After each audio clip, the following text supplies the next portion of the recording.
High, আমি Chimpu with SS ma'am চ্যানেলে তোমাদের স্বাগত জানাই। আশা করি সবাই ভালো আছো। আজ তোমাদের বাংলা পাঠ্য বইয়ের 20 অধ্যায়ের কবি শঙ্খ ঘোষের লেখা একলা কবিতার সমস্ত প্রশ্ন উত্তরগুলো এসএস ম্যামের কাছে থেকে জেনে নেব। তার আগে বলি, এখনো যারা উইথ এসএস ম্যাম চ্যানেলটি সাবস্ক্রাইব করোনি তারা ঝটপট সাবস্ক্রাইব করে ফেলো আর পাশের বেল বাটনটি অন রাখো।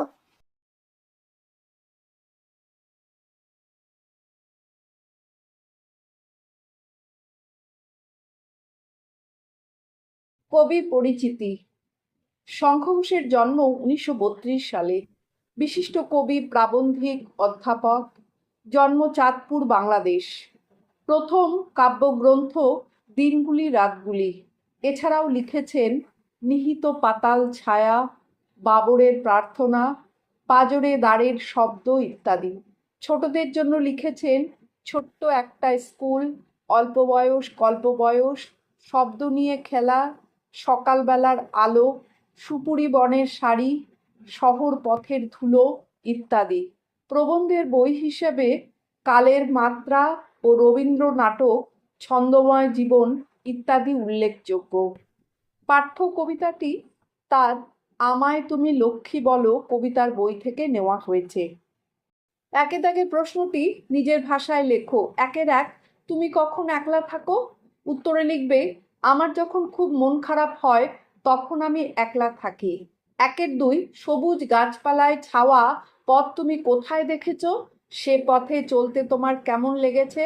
উত্তরে লিখবে, আমাদের স্কুলে যাওয়ার পথটা সবুজ গাছপালায় ছাওয়া, সে পথে চলতে আমার খুব ভালো লাগে, কারণ রাস্তাটা গাছের ছায়ায় থাকে বলে ঠান্ডা। এছাড়া গাছে প্রচুর পাখি দেখতে পাই। 3 কত রঙের কত রকমের পাথর তুমি দেখেছো? আমি একবার পাহাড়ি নদী মূর্তিতে গিয়েছিলাম, সেখানে কালো, সাদা, গেরুয়া ও মেটে রঙের পাথর দেখেছি।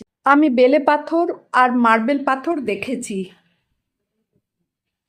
4 গাছের থেকে কোন ঋতুতে পাতা ঝরে? কোন কোন গাছ থেকে পাতা ঝরতে তুমি দেখেছো? উত্তরে লিখবে, শীতকালে গাছের থেকে পাতা ঝরে, আমি সেগুন ও নিম গাছের পাতা ঝরতে দেখেছি। 5 গাছ আমাদের কি কি দেয় তা 5টি বাক্যে লেখো। গাছ আমাদের ফুল, ফল ও পাতা দেয়। অনেক বড় গাছগুলো ছাওয়া দেয়।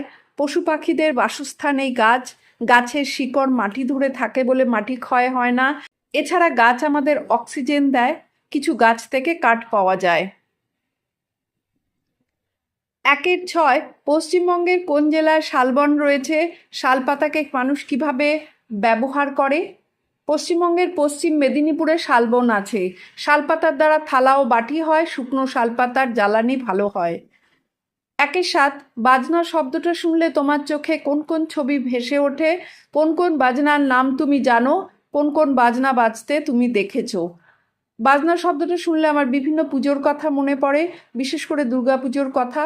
খোল, মৃদঙ্গ, করতাল, ঢাক, ঢোল, সেতার, একতারা বাজনা বাজতে দেখেছি। 2 নম্বরের প্রশ্নটি হলো, নিচের কথাগুলো তুমি মুখে বললে যেভাবে বলতে সেইভাবে সাজিয়ে লেখো।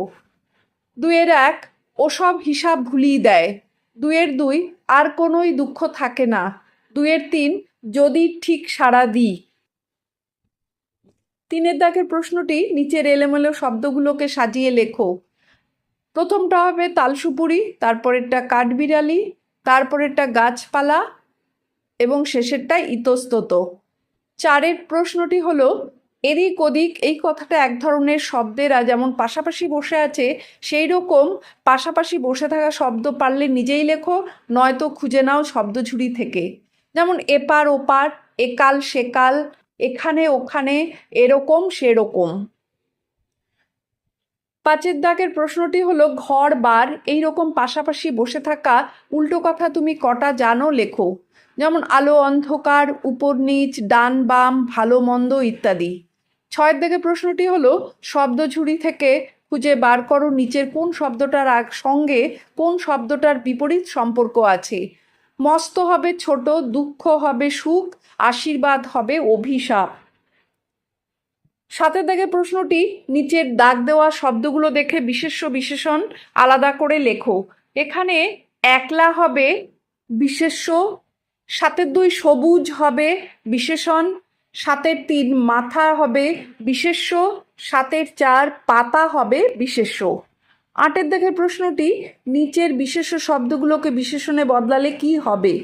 গাছ হবে গেছো, বন হবে বুনো, দুঃখ হবে দুঃখী বা দুঃখিত, পাথর হবে পাথুরে, মাটি হবে মেটে। 9 দাগের প্রশ্নটি, তুমি যখন একলা থাকো তোমার কেমন লাগে? উত্তরে লিখবে, তোমার যেটা মনে হবে তুমি লিখতে পারো, আমি একটা লিখে দিয়েছি এখানে যে মন খারাপ লাগে। এইগুলোর কোনোটা যদি তোমার মনে হয় তবে সেই কথাটাই নিচের বাক্যে লেখো, কিংবা এগুলো ছাড়া আরও অন্য কোনো কথাই যদি মনে আসে তবে সে লেখো সেই কথাটাই। যেহেতু আমি এখানে ওপরে মন খারাপ লাগে ওতে টিক দিয়েছি, সুতরাং আমি এখানে লিখেছি মন খারাপ লাগে।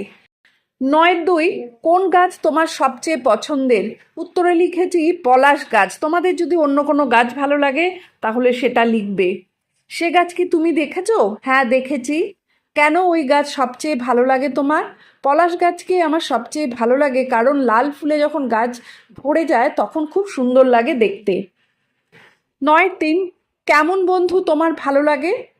আমার ভালো লাগবে যদি আমার বন্ধু হয় হাসি খুশি ও বিশ্বাসী। 10-এর এক, কবি শঙ্খ ঘোষের প্রথম কবিতার বই কোনটি? উত্তরে লিখবে, কবি শঙ্খ ঘোষের প্রথম কবিতার বই হলো দিনগুলি রাতগুলি। 10-এর 2, তার লেখা দুটো ছোটদের বইয়ের নাম লেখো। উত্তরে লিখবে, তার লেখা দুটো ছোটদের বইয়ের নাম হলো শব্দ নিয়ে খেলা, সকালবেলার আলো। 10-এর 3, একলা কবিতাটি তার কোন কাব্যগ্রন্থ থেকে নেওয়া হয়েছে? উত্তরে লিখবে, একলা কবিতাটি তার আমায় তুমি লক্ষ্মী বলো কাব্যগ্রন্থ থেকে নেওয়া হয়েছে। 11-র 1, কবি যখন একলা থাকেন তার সঙ্গে কারা থাকে? কবি যখন একলা থাকেন তখন তার সঙ্গে থাকে গাছপালা, ভিতরে চলে যাওয়ার রাস্তা আর একটি কাঠবেড়ালি। 11-র 2, কবিতায় বর্ণিত কাঠবিড়ালিকে ধরতে পারার চেষ্টায় কবি সফল হন কি? কাঠবিড়ালিকে ধরা যায় না, সে শুধু তাকায় আর এদিক ওদিকে টানতে থাকে। যখন তাকে ধরার জন্য কবি যান তখন সে এক ছুটে পালিয়ে যায়। 11-র 3, কবি কোন বিষয়কে মস্ত আশীর্বাদ বলেছেন? কবির মাথায় যখন গাছের থেকে পাতাগুলো ঝরে পড়ে তখন সেটিকে কবির মস্ত আশীর্বাদের মতন মনে হয়। 11-র 4, কবির মনে কখন আর কোনো দুঃখই থাকে না? কবি যখন একা মাঠে ও বনে কাঠবিড়ালি ধরতে যান তখন গাছের পাতাগুলো কবির মাথায় প্রকৃতির আশীর্বাদের মতো ঝরে পড়ে, তখন কবির মনে আর কোনো দুঃখ থাকে না। 11-র 5, চুপ থাকাটাও কিভাবে কবির মনে বাজনা বাজায়? কবির একলা থাকতে ভালো লাগে না, তাই যখন তিনি একা থাকেন তখন প্রকৃতির সঙ্গ খুঁজে পান। সবুজ গাছপালা, গাছের ছায়া, কাঠবিড়ালি কবিকে সঙ্গ দেয়। গাছের পাতার মর্মর ধ্বনি ও কাঠবিড়ালির ছুটোছুটির মধ্যেও তিনি ছন্দ খুঁজে পান, তখন চুপ করে থাকাটাও কবির মনে বাজনা বাজায়। 11-র 6, মনে করো একদিন তুমি বাড়িতে একলা ছিলে, সারাদিন তুমি যা যা করেছো দিনলিপির আকারে লেখো। উত্তরে লিখতে পারো, একদিন আমার বাবা মা আমাকে দুপুরে বাড়িতে রেখে মাসি বাড়ি গিয়েছিল, সেদিন আমি আমার জামাকাপড় গুছিয়েছি, আমার টিয়াকে দানা ও জল দিয়েছি, দুপুরে খেয়ে কিছুক্ষণ টিভি দেখেছি, স্কুলের হোমওয়ার্ক শেষ করেছি, তারপর বাবা মা ফিরে এলে মাঠে খেলতে গেছি। 11-র 7, পরিবারে কে কে তোমার সঙ্গে থাকেন? উত্তরে লিখবে, পরিবারে আমার সঙ্গে বাবা মা দাদু ঠাম্মা পিসি ও কাকু আর একটা টিয়া পাখি থাকে। 11-র 8, স্বাধীনভাবে তোমাকে ছুটে যেতে দেওয়া হলে তুমি কোথায় যেতে চাইবে? উত্তরে লিখবে, আমাকে স্বাধীনভাবে ছুটে যেতে দেওয়া হলে আমি সামনের পার্কটায় যাব, সেখানে একটা মাঠ আছে, বন্ধুরা খেলতে আসে, তাদের সাথে খেলতে পারবো। 11-র 9, কাঠবিড়ালি নিয়ে কবি নজরুল ইসলামের খুব সুন্দর একটা ছড়া আছে, শিক্ষকের কাছে থেকে শুনে নিয়ে সেটা খাতায় লিখে রাখো। এখানে আমি কাঠবিড়ালির কবিতাটা লিখে দিয়েছি, তোমরা সেটা পড়ে নেবে।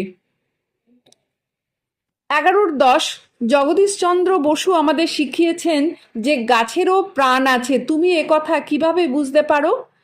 উত্তরে লিখবে, গাছেদেরও যে প্রাণ আছে কথাটা বুঝতে পারি যখন দেখি যে লজ্জাবতী গাছকে একটু ছুলেই সেগুলো কুঁকড়ে যায়। 11-র 11, তোমার পরিবেশে তুমি কোন কোন কীটপতঙ্গ পশু পাখি নজর করেছো? উত্তরে লিখতে পারো আরশোলা, পিঁপড়ে, সাপ, কেন্ন, বিছে, মৌমাছি, বোলতা, প্রজাপতি, বিভিন্ন ধরনের পাখি, কুকুর, বিড়াল, ছাগল, গরু, ভেড়া, হাঁস, মুরগি ও কাঠবেড়ালি দেখেছি। 11-12 তোমার প্রতিদিনে চলার পথটি কেমন? সে পথের দুপাশে তুমি রোজ কি কি দেখো তা বন্ধুর সঙ্গে আলোচনা করো। খাতায় দুজনের কথাবার্তার আদলে লেখো। তুমি তোমার স্কুলে যাওয়ার পথটি মনে করো এবং তোমার বন্ধুকে নিয়ে সেগুলো কি কি দেখো সেগুলো নিয়ে দুজনে মিলে লিখতে পারো। আজ তাহলে এখানেই শেষ করছি। টাটা।